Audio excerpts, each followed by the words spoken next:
Oke, di antara semua aset yang kita punya, ada satu loh yang sekarang ini jadi rebutan. Aset yang paling diburu di dunia modern, fokus Anda. Dan sadar atau enggak, saat ini lagi ada perang besar-besaran untuk memperebutkannya. Ya, inilah medan pertempuran yang sesungguhnya. Pernah nggak sih Anda merasa bersalah karena kok kayaknya gampang banget terdistraksi? Gini deh, biar jelas ya. Anda itu teralihkan bukan karena kebetulan. Sama sekali bukan. Anda teralihkan karena memang sengaja dirancang untuk itu. Jadi ini bukan soal kegagalan pribadi Anda. Ini semua adalah bagian dari sebuah sistem yang sudah diatur. Nah, sekarang mari kita bedah lebih dalam. Ada kerajaan-kerajaan komersial raksasa yang dibangun cuma buat satu tujuan utama, merebut dan mengunci fokus kita. Pikiran Anda, perhatian Anda, itu adalah komoditas mereka yang paling berharga.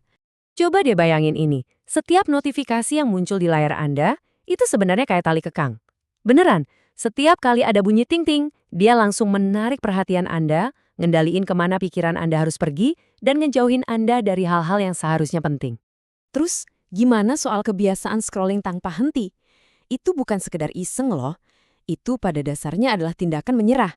Setiap kali kita scroll, kita itu secara sadar menyerahkan kendali waktu dan pikiran kita ke sebuah algoritma. Algoritma yang tujuannya cuma satu, bikin kita nempel terus. Nah, yang paling canggih dari semua ini adalah cara kerjanya di level psikologis kita. Setiap like yang Anda dapat itu ibaratnya dosis mikro dari sebuah kendali. Itu adalah lingkaran validasi yang pelan-pelan banget membentuk perilaku Anda, yang bikin Anda pengen balik lagi, dan lagi, dan lagi. Cara orang mengendalikan itu sendiri sudah berevolusi. Dulu mungkin pakai rantai fisik ya kan?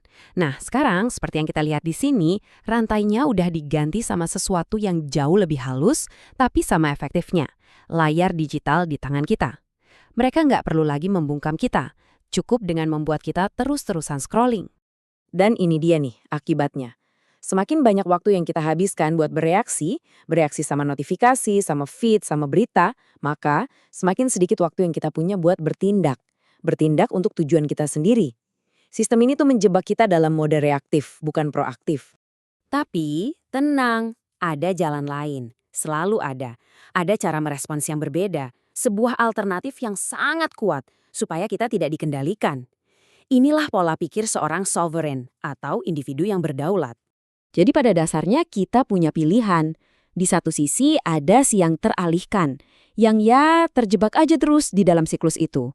Tapi di sisi lain ada si yang berdaulat, yang beroperasi dengan aturan main yang sama sekali berbeda. Coba kita lihat bedanya. Yang teralihkan itu cuma mengonsumsi konten. Sebaliknya, yang berdaulat itu menciptakan. Yang teralihkan itu bereaksi secara impulsif. Apapun yang muncul langsung direspons. Sementara yang berdaulat itu merespons dengan penuh kesadaran. Yang satu sibuk ngejar keramaian, noise, sementara yang satunya lagi fokus menjaga sinyal, informasi yang benar-benar penting. Dan ini semua membawa kita ke konsep intinya, ada sebuah hadiah utama, semacam piala, dalam pertempuran untuk fokus ini. Sesuatu yang sekarang jadi mata uang paling langka di dunia modern. Kenapa sih semua ini penting banget? Karena fokus adalah mata uang yang paling langka yang tersisa. Serius, di dunia yang isinya cuma kebisingan tanpa henti, kemampuan untuk memusatkan perhatian itu udah kayak punya kekuatan super. Jadi, inilah pilar keempat dari kemandirian diri, kedaulatan perhatian, atau attention sovereignty.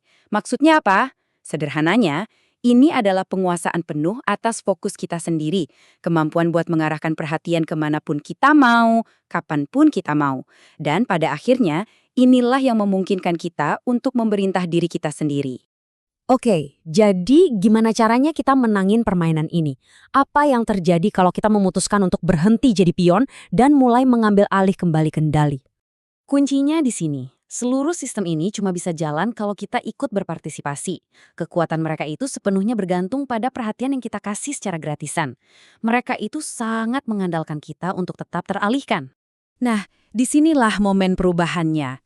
Begitu Anda memutuskan untuk menarik kembali perhatian Anda dan mengarahkannya pada tujuan Anda sendiri, seluruh sistem itu langsung kehilangan kekuatannya atas diri Anda.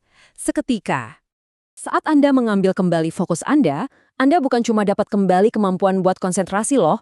Anda merebut kembali semua yang mereka coba curi. Waktu Anda, energi Anda, dan yang terpenting, kemampuan Anda untuk bertindak sesuai kemauan Anda sendiri. Ini adalah tindakan pembebasan total. Jadi, mari kita tutup dengan pertanyaan ini. Perhatian Anda itu milik Anda. Itu aset Anda yang paling berharga. Pertanyaannya sekarang bukan lagi apakah Anda akan menghabiskannya, tapi bagaimana Anda akan menginvestasikannya?